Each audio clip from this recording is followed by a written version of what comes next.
সরকারের সাফল্যের জন্য নিরপেক্ষ পুলিশের বিকল্প নেই জানিয়ে প্রধানমন্ত্রী তারেক রহমান বলেছেন, পুলিশকে হতে হবে সাধারণ মানুষের আস্থার প্রতীক। তিনি বলেন, অপরাধীর কোনো রাজনৈতিক পরিচয় নেই। কেউ যেন সাম্প্রদায়িক নাশকতামূলক কর্মকাণ্ডে না জড়ায় সেদিকে সতর্ক নজর রাখতে পুলিশকে নির্দেশ দেন সরকার প্রধান। পুলিশ সপ্তাহের দ্বিতীয় দিনে বাংলাদেশ পুলিশের শীর্ষ কর্মকর্তাদের তিনি এসব কথা বলেন। এ নিয়ে দেখুন হাসান মাহমুদের রিপোর্ট।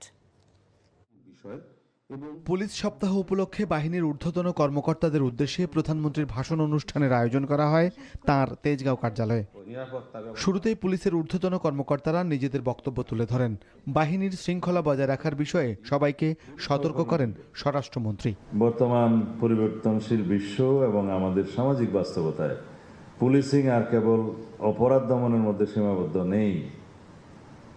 আপনাদের জনগণের সঙ্গে আস্থা ও বিশ্বাসের সম্পর্ক গড়ে তুলতে হবে। প্রধানমন্ত্রী তার বক্তব্যে জনগণের জন্য সরকারের নেওয়া নানা পদক্ষেপের উল্লেখ করে বলেন, জনগণের আস্থার জায়গা হতে হবে পুলিশকে, কোনো দল বা গোষ্ঠীর হাতিয়ার নয়। শুধু জনবান্ধব নয়, আমরা চাই মানুষের একটা আস্থা তৈরি হবে, আপনার একটা আস্থার জায়গা হবেন, মানুষের সাধারণ মানুষের একটা আস্থার জায়গা হবে। সুতরাং পুলিশ প্রশাসন সফল হতে কার্যত সেটা সরকারের সফলতা হিসাবেই বিবেচিত হয়। দুর্নীতি সন্ত্রাস নিয়মে ব্যক্তির রাজনৈতিক পরিচয় নয়।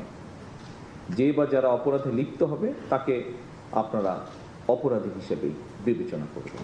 কোনো ব্যক্তি বা দল কিন্তু আপনাদের নয়, বরং আপনারাই কিন্তু আইনের রক্ষক।